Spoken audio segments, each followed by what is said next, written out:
My 3 recommendations on should you rent or buy in 2026. Let's go.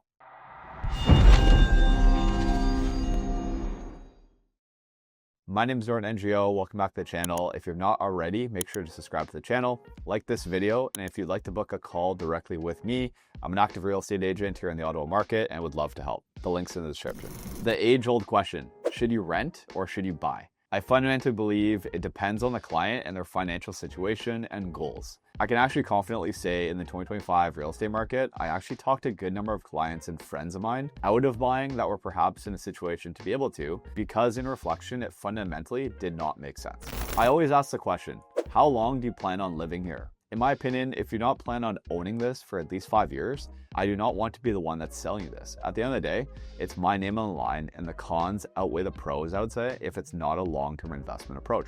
Consideration number 1, is Ottawa truly the long-term plan? Renting versus buying in Ottawa, I would say largely depends on the macro factors. Is Ottawa truly the long-term plan to reside, or could you be applying to jobs overseas in a couple months? Some uncertainty at work, such as a possibility of being relocated, or even are you in a position to be working 100% virtually and not truly, I call, married to the city? In these type of scenarios, I would 100% say renting is the better recommendation in the city. You're not attached and there's an inherent benefit to say if the dishwasher breaks or if anything were to be broken, that's the responsibility of the landlord and your sole obligations lie in paying rent and utilities. On the contrary, if Ottawa is in fact home, laying down roots in a community where having a place to truly call your own, be control of your own fate in terms of timeline, where a landlord cannot be the one to tell you to, I'm going to move into the unit, or they want to sell, without them dictating the plan and having a true control and peace of mind, I would say it can be a benefit as well. But I would strongly evaluate my 5-year plan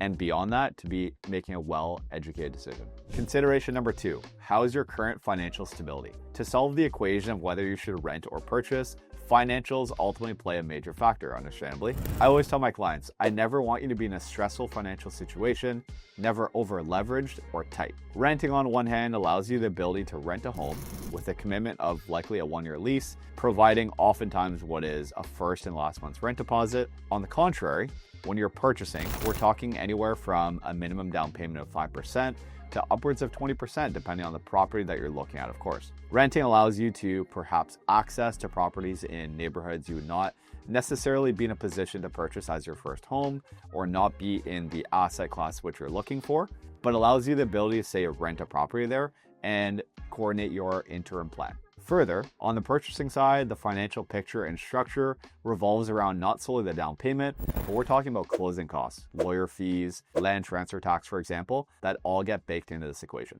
It doesn't stop there. Ongoing mortgage payments beyond your down payment, potential condo fees depending on the asset class of property you're purchasing, and let's call a spade, a reserve fund of cash should you need to pay for any home maintenance or repairs that come up depending on the property that you're buying.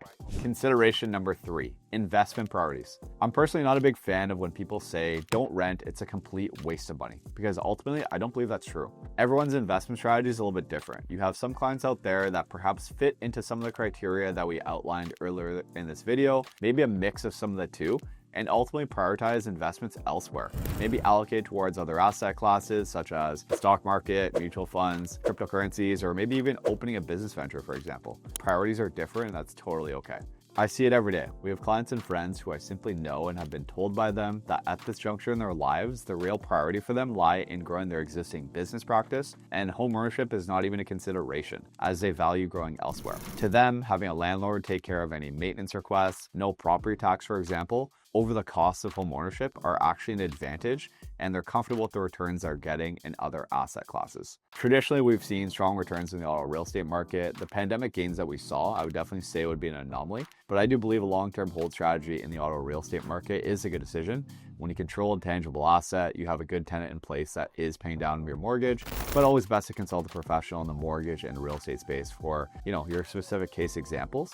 Now, in closing, here the debate between renting versus buying here in the city of Ottawa. I'll give a couple examples of scenarios that came across our desk last year with clients and friends. Majority of these clients were looking to rent in premium areas such as Hintonburg, the Glebe, Little Italy. They weren't quite sure of their 5-year plan, and frankly, in a lot of cases, they were looking bordering the asset class of condominiums, and they weren't sure if that was frankly something they would own long term and the best financial investment. And the answer to that was, I told them that at the end of the day, if we're the ones that are going to be selling you this property in 5 years, should plans change or this is not actually where you guys are looking, I don't want to be the one responsible for that, and let's set up a plan to put you towards home ownership and ultimately likely rent in some of these areas first. That wraps up our 3 recommendations for renting versus buying. My name is Norton Ngo, and I'll see you guys on the next one.